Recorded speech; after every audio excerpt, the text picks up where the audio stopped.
Thank you very much. While he's getting the slides up here, I want to just give a really big shout out and a thank you to Jim Griffiths with Guild Mortgage. I always try and do videos of my presentations whenever I can, and the biggest challenge with doing videos is actually getting them up above people's heads. And so he allowed me to put my camera on top of his table back there while we're going. And hopefully sometime next week we'll have the video of today's presentation that'll be up on the Center for Real Estate's YouTube channel. It's really easy to find. It's youtube.com/WSU Real Estate. And so hopefully you'll find that. We'll also make sure that we post that. And while he's doing this too, I just want to give a shout out to the Real Producers concept.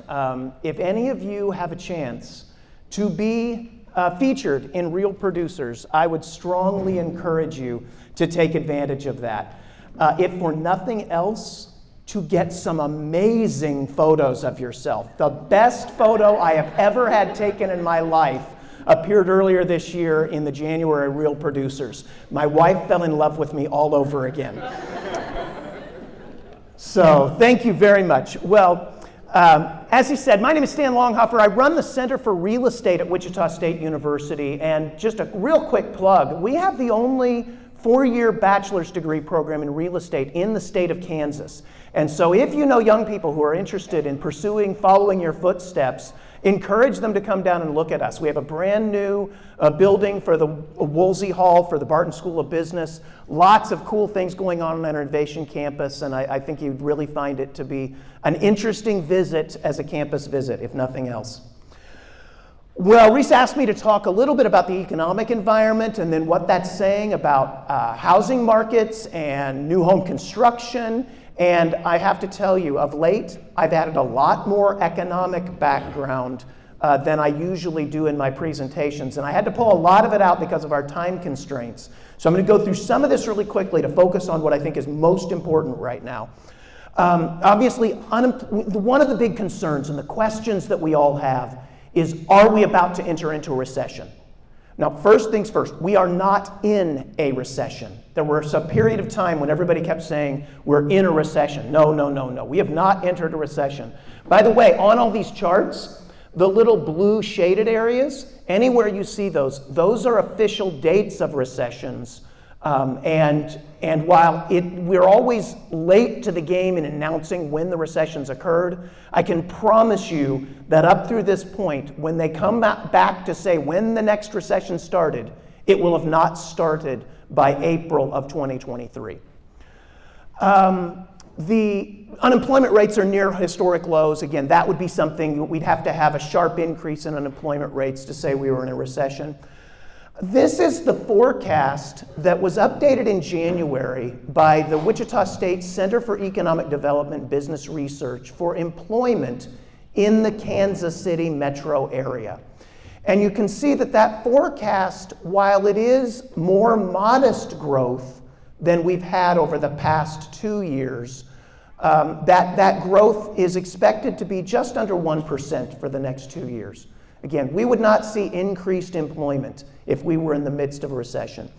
This, I will mention that Jeremy Hill, who puts together this forecast, he's become a little more pessimistic over the last 6 months than when he originally did this forecast in October.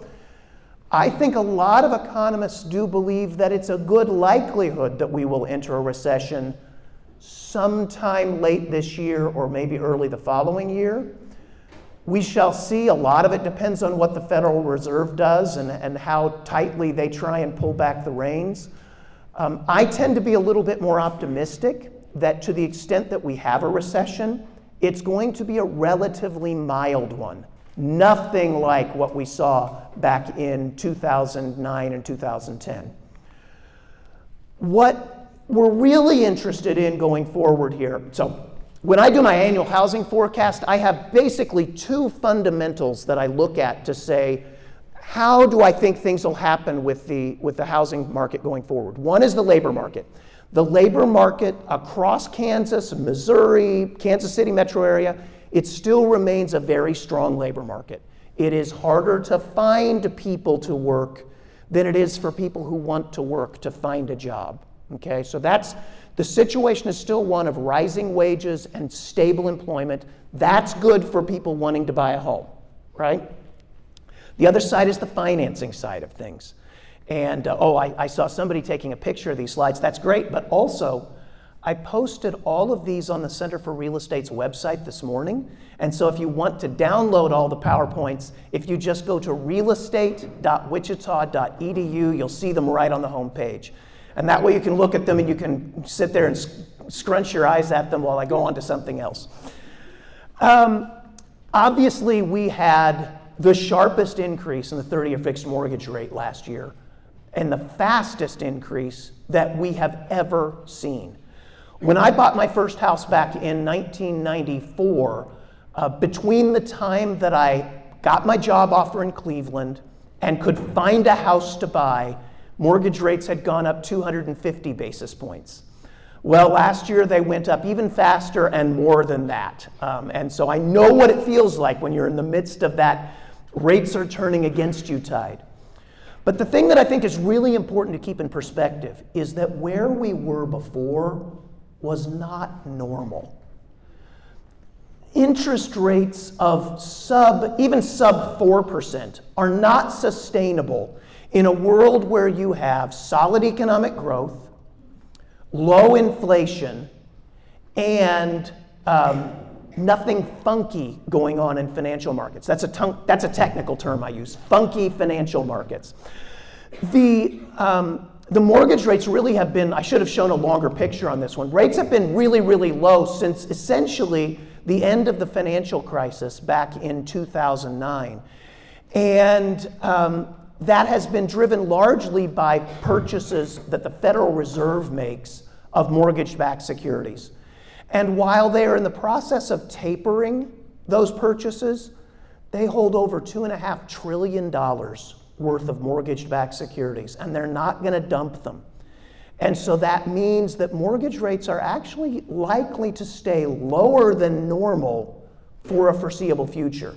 Now you may say lower than normal, wait a minute, rates just went up so much. Well, that was, again, driven by the short-term interest rates and the Treasury yields coming up. And I think that the takeaway from this is the increase in mortgage rates that we've seen has basically ended, okay? I think you can see the Mortgage Bankers Association is still forecasting that mortgage rates will drop down into the low to mid 4s by the end of 2024. That rate wouldn't be possible if it weren't for the Fed's extraordinary actions with mortgage-backed security purchases. One other thing I wanted to say here. Oh, what should be normal rates? What should be a normal mortgage rate in this world where we have strong growth, low inflation, and nothing funky? Well, a lender needs to get compensated for just giving up money. You know, the lenders that we work with aren't the people who are funding the mortgages. It's households. It's people who are investing in either their savings in banks or in the mortgage-backed securities, okay? And they need to be compensated for deferring consumption, for letting you use their money for a period of time. I tend to think of that as just the real risk-free interest rate, okay? So let's call that, and I tend to think that's about the growth rate of the economy. So let's call that 2.5%. Then on top of that, they have to be compensated for the fact that the dollars that they get paid back are going to lose purchasing power because of inflation. And so we need to build in a premium for expected inflation into the mortgage rate. And finally, there is this really frustrating thing that sometimes people don't pay back their mortgages or they're late with them. And so there needs to be a premium for risk that's built in. When I add in all of those things together, I think that a normal range for fixed rate mortgages is probably somewhere between about 5 and 7%. Anything below 5% probably means that there's either we're in a really slow economic environment or there's something funny going on in financial markets. And so this sub 5% interest rates that you see being forecast, that's because of the Fed's actions, that are trying to push mortgage rates. They're not unwinding the things that they did to keep mortgage rates low. At the top end, if we got up above 6.5%, 7%, that probably reflects inflation that is getting well above the Fed's inflation target, okay? And so we've seen mortgage rates that were much higher, but when you get above there, that's going to be one of the concerns that we have. So where we're sitting right now with mortgage rates between 6 and 6.5%, I don't think that that's an unusual, abnormal mortgage rate for us to have. And I think part of what we're dealing with right now in housing markets is just a little bit that shock that we have. Do you remember in December when it got so bitterly cold? This is really terrible. I've been re-watching all of the Chiefs games from last year because it's even the bad games are really heartwarming. And I think it was the Seattle game where it was like 12 degrees outside, and all of you crazies were out there at the football game with no shirts on and things like that. But when you first go out in the cold, when it gets really, really cold, what do you have to do? It's just bitter. You have to acclimate to it. But once it got up to about 32 degrees, when we would have thought that was really, really cold a couple weeks earlier, no, heck, we're walking around in t-shirts and flip-flops because we're used to the cold weather. I think that's what a lot of households are doing right now with respect to the change in mortgage rates. They're acclimating to a new normal. And so I have some confidence that the shock factor and the pullback that we've seen is going to moderate, and things are going to recover a little faster than some have feared. So I'll talk about that here in a minute. I'm going to skip talking about the yield curve. This is the big thing that people look at to say that we may have a recession. Go look at some of my old presentations if you really want to wonk out on yield curves.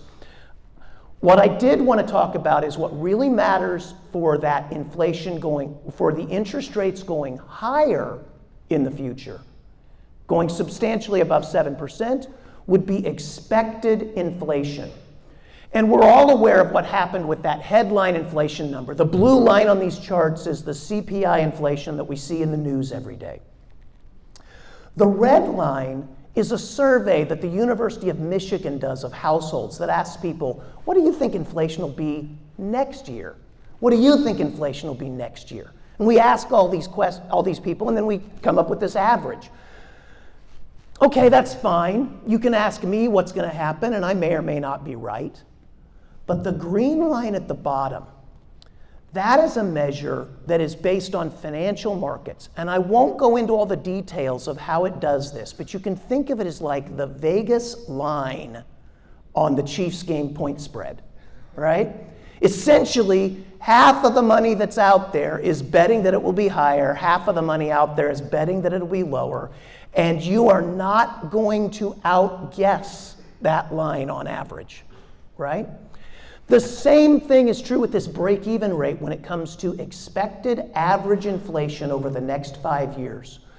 People have literally hundreds of billions of dollars that are invested in Treasury securities that based on this, they are saying, we think the average inflation rate over the next 5 years is going to be less than 2.5%.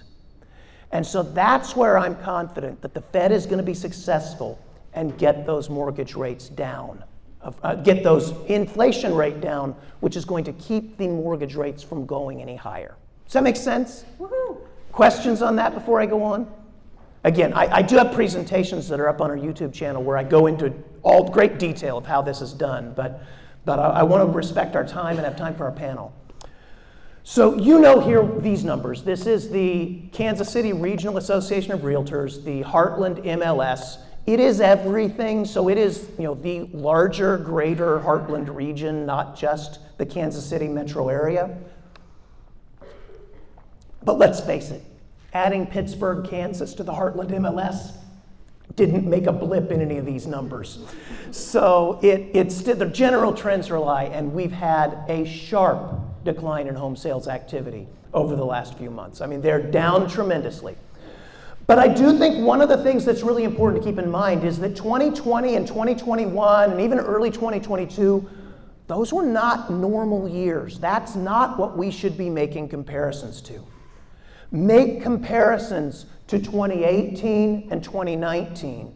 And that's when we last had a quasi-normal, although still really, really, really, really, really tight housing market in the Kansas City area. And so, again, I am hopeful that we're going to start to see a turnaround, and that if we made these comparisons of 2023 to 2019, that those would actually look pretty favorable. And comparisons to 2021 and 2022 are just, they're not meaningful at all, okay? So building permitting activity is the one that I actually was more concerned about when mortgage rates went up, because we have a shortage of housing. We need more new home construction. This is total permits in the single family permits in the Kansas City metropolitan area. And I just want you to go back prior to the Great Recession there, which was in, the housing market downturn started in 2006. Look, we were up almost to about 1,000 permits a month in the Kansas City metro area back then. And now we're down to a level where in recent years we've been at 500 permits a month. Now, maybe we were overbuilding back then, but I don't really think so. We've just been underbuilding for about 15 years. Now, this sharp increase in mortgage rates has caused a sharp pullback in new home sales and new home construction. But again, I think that's an acclimation effect. I think that is where buyers are just getting used to where we are. And at the end of the day, people's needs to be able to buy a house, life-changing situations. People get married, people get divorced, people have children move out. They get a promotion, they get a raise, they move from one job town to another. All these normal life things are going to cause us to continue to have our home sales activity, and in order to deal with our inventory shortage, which I'll show you in a minute, we've got to build more homes.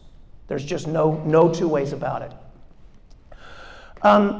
Things look maybe a little bit better when you look at total building permits. This adds in multifamily, but you can see we still were well below where we were in the last 10 years. We were well below where we were prior to the Great Recession. So why do I keep saying we have an inventory shortage? Well, this is the number of active listings in the Heartland MLS. And you compare it, we're roughly half of the level that we were back in 2015, 2016, when we had a balanced market. And even though these inventory numbers have come up over the last few months, they are still really low, even compared to where we were back in 2019. We measure balance in the housing market with this number called months supply. We take the number of active listings and we divide by the number of average number of sales over the past year every month. And normally we think that a 4 to 6 month supply would be a balanced market. Well, in Kansas City, we haven't been there since 2014. And we're still well below a 2-month supply, even with the increase in inventories that we've seen here recently.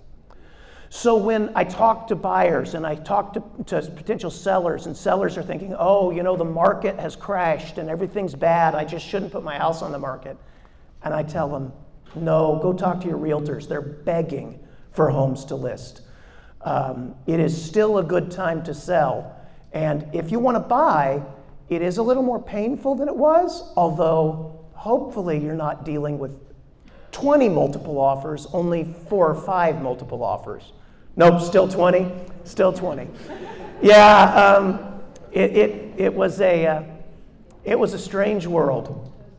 And it will be for a while until we can get these these month supply numbers up. Just a couple other numbers that I think are worth thinking about in terms of just putting some perspective on the inventories that we have. This is the fraction of Kansas City area listings, and I will note here, in order to tabulate this, I used only Kansas side listings because that's what I have direct access to the MLS data for just Kansas side listings. The other numbers were all total Heartland MLS, but this is just Kansas side. It doesn't change it. It's pretty much the same on both sides of the state line. This is what percentage of sales and what percentage of active listings have had a price change lowering the price from the original listing price. And you can go back and you can see, back when the world was normal in the early 2000s, we averaged about 60% of all listings had a discount from the original list price when it finally sold. That's just the normal negotiation process, right? When we went into the financial crisis, that went up. More like 80% of homes were sold at a discount. That was reflective that it was really a buyer's market back then. They were negotiating lower prices. That has steadily come down, and we were below the 60% number even in 2018 and 2019. And then when the world went nuts in the midst of the policy responses to COVID, it wasn't COVID that caused the housing market to go nuts. It was the government that caused housing markets to go nuts. But we dropped down to actually almost 30% of listings were at a discount, which means 70% of all listings were selling at a price at or above the original listing price. You can see the same thing. It's a little more moderate when it comes to active listings. So, how many active listings have had a price reduction, but that's still a really low number compared to historical numbers with that. And so that reflects a tight market. One last thing is just how long does it take to sell a home? Homes are still selling very, very, very quickly, and much quicker than they were prior to the onset of the pandemic. Because of that, we're still seeing pretty strong home price appreciation. Our forecast is that this will moderate. The 12% that we saw at the end of last year, the 20% that we saw in the middle of last year, that's not sustainable. A more normal home price appreciation rate is in the 4 or 5% rate. That would be really strong, solid home price appreciation for the Kansas City metro area.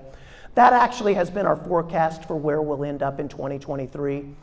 That's good appreciation, but it's nothing like the nuts that we've had. Could there be some people who bought over the last 2 years that see some declines? Sure. But on average, we're going to continue to see some solid home price appreciation. And I hope I haven't taken too much of my time, but let's pass it on to do our panel discussion. So, thank you very much.